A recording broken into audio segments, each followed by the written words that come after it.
తెలుగువారి భవిష్యత్తు కోసం, ప్రత్యేక తెలుగు రాష్ట్రం కోసం ప్రాణత్యాగం చేసిన ధీరోదాత్తుడిగా మనందరికీ తెలిసిన అమరజీవి పొట్టి శ్రీరాములు.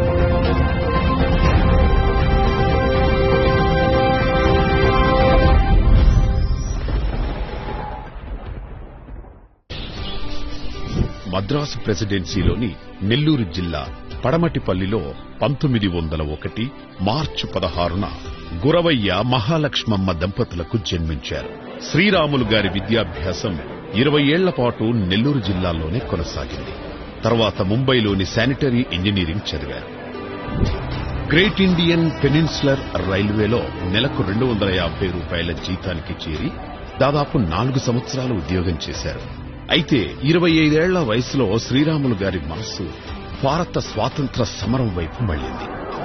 జాతీయోద్యమంలో పాల్గొనాలన్న ఏకైక దృఢ నిశ్చయంతో గాంధీజీ అనుచరుడిగా సబర్మతి ఆశ్రమంలో చేరారు. 1935లో గాంధీజీతో కలిసి ఉప్పు సత్యాగ్రహంలో పాల్గొన్నారు శ్రీరాములు. పోలీసు వారికి ఎదురు నిలిచి లాఠీ దెబ్బలు తిని విరోచితంగా పోరాడి జైలు శిక్ష కూడా అనుభవించారు. ఆ తర్వాత 1941-42 సంవత్సరాల్లో సత్యాగ్రహం, ఫిట్ ఇండియా ఉద్యమంలో పాల్గొన్న శ్రీరాములు గారు 3 సార్లు జైలు శిక్ష అనుభవించారు. మదరాసు ప్రెసిడెన్సీ పరిధిలోని దేవాలయాల్లో హరిజనులకు ప్రవేశం కల్పించాలంటూ 1946 నవంబర్ 25న ఆమరణ నిరాహార దీక్ష ప్రారంభించారు. హరిజనుల కోసం తాను చేపట్టిన ఆమరణ నిరాహార దీక్షను గాంధీ గారు విరమింపజేసినప్పటికీ నెల్లూరులో ఉంటూ హరిజనోద్ధరణ కోసం తన కృషిని కొనసాగించారు. అట్టల మీద నినాదాలు రాసి కాలికి చెప్పులు, గొడుగు లేకుండా మండుటెండలో తిరుగుతుండేవారు. ఆ సమయంలో 1947 ఆగస్టు 15 రోజున భారతదేశానికి స్వాతంత్ర్యం వచ్చింది.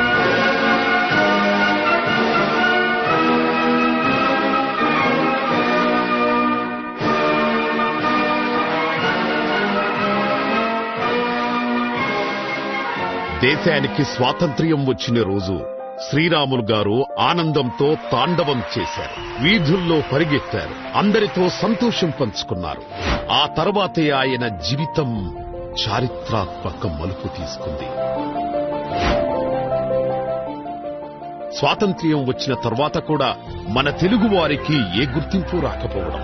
స్వాతంత్ర్యం వచ్చే నాటికి మన ఆంధ్ర రాష్ట్రం మద్రాసు ఉమ్మడి రాష్ట్రంలో కలిసి ఉండేది. తెలుగు వారిని మద్రాసీలు అని పిలిచేవారు. మద్రాసు నుండి విజయనగరం వరకు తెలుగు వారు ఉన్నప్పటికీ తెలుగు వారికి గుర్తింపు రాలేదు. 1952 నాటికి కూడా ఆంధ్ర వాళ్లంటే ఎవరికీ తెలియదు. అధికారం మొత్తం మద్రాసు వారి చేతిలోనే ఉండేది. తెలుగు వారిని బానిసలుగా చూసేవారు. పైగా తెలుగువారు ఆరంభశూరులు అని అవహేళన చేసేవారు. తెలుగు జాతికి జరుగుతున్న ఈ అన్యాయాన్ని, అవమానాలను తట్టుకోలేక స్వామి సీతారాంగా పిలువబడే గొల్లపూడి సీతారామ శాస్త్రి గారు ప్రత్యేక ఆంధ్ర రాష్ట్రం కోసం గుంటూరులో ఆమరణ నిరాహార దీక్ష ప్రారంభించారు. అయితే అప్పటి మద్రాసు రాష్ట్ర ముఖ్యమంత్రి రాజాజీ ప్రభుత్వం సీతారాం దీక్షను భగ్నం చేసి తెలుగువారి గుండెల్లో భయం నింపాలన్న ప్రయత్నం చేసింది. నాటి విధ్వంసం చూసి పొట్టి శ్రీరాములు గారి గుండె రగిలింది. అప్పుడు గుడివాడలో ఉంటున్న శ్రీరాములు గారు ఎకాఎకిన సర్కార్ ఎక్స్ప్రెస్ ఎక్కి మద్రాసుకు బయలుదేరి వెళ్లారు. మద్రాసు నడిబొడ్డున బలుసు సాంబమూర్తి గారి ఇంటి వద్ద ప్రత్యేక ఆంధ్ర రాష్ట్రం కోసం 1952 అక్టోబర్ 19న ఆమరణ నిరాహార దీక్ష ప్రారంభించారు. ప్రజలు శ్రీరాములు గారి ఆమరణ నిరాహార దీక్షకు మద్దతుగా ధర్నాలు, దీక్షలు, ఊరేగింపులు మొదలుపెట్టారు. అప్పటి వరకు తెలుగువారంటే ఆరంభశూరులే, ఈ దీక్ష త్వరలోనే ముగుస్తుందిలే అన్న ధీమాతో ఉన్న ముఖ్యమంత్రికి చెమటలు పట్టించింది. ఎక్కడ వారిని అక్కడ అరెస్టులు చేసి బెదిరించారు. మరోవైపు అకుంఠిత దీక్షతో శ్రీరాములు గారు తన నిరాహార దీక్షను కొనసాగించారు. ఒక్క టంగుటూరి ప్రకాశం పంతులు తప్ప నాయకులెవ్వరూ శ్రీరాములు గారి దీక్షకు మద్దతు తెలపలేదు. నాయకులు లేకపోతే ఏంటి, మేమున్నాం అంటూ తెలుగు ప్రజలు ఉద్యమాలు చేస్తూనే దీక్షలో ఉన్న శ్రీరాములు గారిని సందర్శించుకుని వచ్చేవారు. క్రమంగా పొట్టి శ్రీరాములు గారి ఆరోగ్యం క్షీణించసాగింది. అప్పటికే నెల రోజుల నుంచి నిరాహార దీక్ష చేస్తున్నారాయన. తేనె కలిపిన నిమ్మకాయ రసం తప్ప ఏమీ తీసుకునేవారు కాదు. తన ఆరోగ్యం ఎంతగా క్షీణిస్తున్నా శ్రీరాములు గారు ధైర్యం వీడక ఆమరణ నిరాహార దీక్ష చేస్తూనే ఉన్నారు.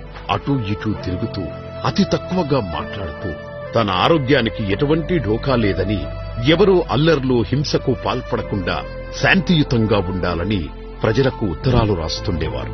కాని వాస్తవానికి శ్రీరాములు గారి ఆరోగ్య పరిస్థితి ఘోరంగా దిగజారిపోయింది.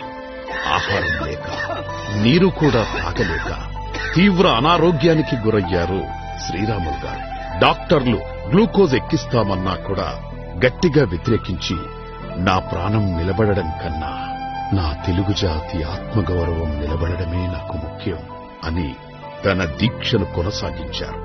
1952 డిసెంబర్ నెల నిరాహార దీక్షకు 50 రోజులు దాటాయి.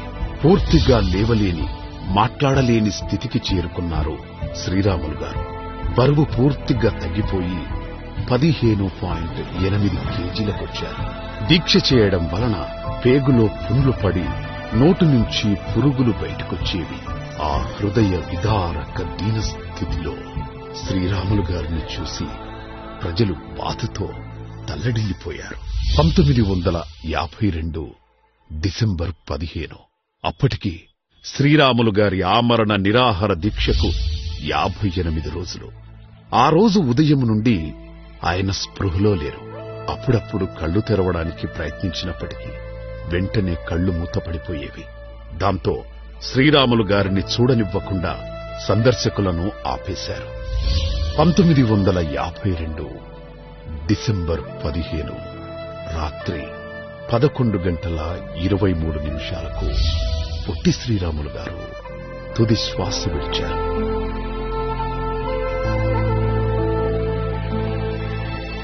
హరిజనోద్ధరణకై పోరాడిన మానవతావాది, తెలుగువారి ఆత్మగౌరవం కోసం ప్రాణత్యాగం చేశారు. అయినప్పటికీ ఆయన పాడె మొయ్యడానికి ఎవరూ ముందుకు రాని పరిస్థితి. ఆ దశలో స్వాతంత్ర్య సమరయోధుడు, శ్రీరాములు గారి మిత్రుడు సాధు సుబ్రహ్మణ్యం గారు ఘంటసాల వెంకటేశ్వరరావు గారిని గుడివాడకే చెందిన మోపర్రు దాసు అనే హరికథ కళాకారుడిని కలుపుకుని తెలుగు జాతి కోసం ప్రాణాలర్పించిన పొట్టి శ్రీరాములు గారి అంత్యక్రియలకు పూనుకున్నారు. ఆ మహానుభావుని శివయాత్రలో అమరజీవి అంటూ గొంతెత్తి ఘంటసాల పాడిన పాట విని మద్రాసు ప్రెసిడెన్సీ కళాశాలలో చదువుకుంటున్న తెలుగు విద్యార్థులు ఊరేగింపులో కలిశారు. శ్రీరాముల కనివీరా ఆంధ్రుడా నీకిది పరీక్ష. అప్పటికే శ్రీరాములు గారి మరణ వార్త ఆంధ్ర రాష్ట్రమంతా దావానలంలా వ్యాపించింది. అనేక మంది తెలుగువారు పొట్టి శ్రీరాములు గారి అంతిమయాత్రలో పాల్గొని కన్నీటి వీడ్కోలు పలికారు. ఆవేశం కట్టలు తెంచుకున్న తెలుగు ప్రజలు ధర్నాలు, ఆందోళనలతో రాష్ట్రాన్ని ఉడికెత్తించారు. చివరకు పోలీసు కాల్పుల్లో 8 మంది మరణించే స్థాయికి ఉద్యమాలు జరిగాయి. దాంతో నాటి ప్రధానమంత్రి ప్రకాశం పంతులు గారిని ముఖ్యమంత్రిని చేసి 1952 డిసెంబర్ 19న తెలుగువారికి ప్రత్యేక రాష్ట్రం ఏర్పాటు దిశగా కార్యక్రమాలు మొదలు పెడతానని ప్రకటించారు.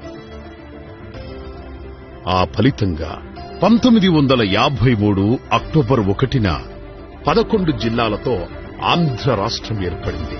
ఆ తరువాత 1956 నవంబర్ 1న తెలంగాణ ప్రాంతాలను కూడా కలుపుకొని విశాలాంధ్రగా అవతరించింది.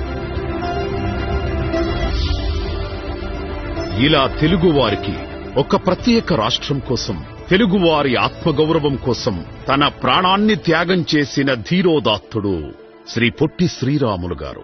శ్రీరాములు గారి ఆత్మార్పణతో దేశంలో భాషా ప్రయుక్త రాష్ట్రాల ఏర్పాటు ప్రారంభమైంది. 1985లో నాటి ముఖ్యమంత్రి శ్రీ ఎన్టీ రామారావు గారి పట్టుదలతో తెలుగు భాష అభివృద్ధి, సాహిత్యం, చరిత్ర, సంస్కృతిని పరిరక్షించుకునే లక్ష్యంతో దేశంలోనే 2వ భాషా విశ్వవిద్యాలయంగా తెలుగు విశ్వవిద్యాలయం ఏర్పాటైంది. ఆ యూనివర్సిటీకి పొట్టి శ్రీరాములు గారి పేరును పెట్టి తెలుగు జాతి ఆయన పట్ల తనకున్న గౌరవాన్ని చాటుకుంది.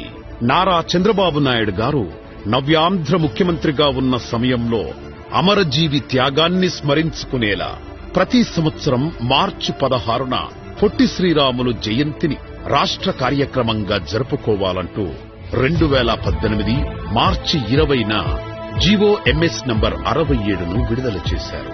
అలాగే శ్రీరాములు గారు అమరులైన డిసెంబర్ 15వ తేదీని ప్రతి సంవత్సరం ఆత్మార్పణ దినంగా జరుపుకోవాలని 2019 ఫిబ్రవరి 14న జారీ చేసిన GOMS నంబర్ 21ను జారీ చేశారు. కానీ ఆ తర్వాత ప్రభుత్వం మారడంతో ఆత్మార్పణ దినం అమలు కాలేదు. నాటి జీవోకు కొనసాగింపుగా అమరజీవి పొట్టి శ్రీరాములు వర్ధంతి రోజైన డిసెంబర్ 15వ తేదీన ప్రతి సంవత్సరం ఆత్మార్పణ దినంగా పాటించాలని చంద్రబాబు నాయుడు గారి ఆధ్వర్యంలో కూటమి ప్రభుత్వం నిర్ణయించింది.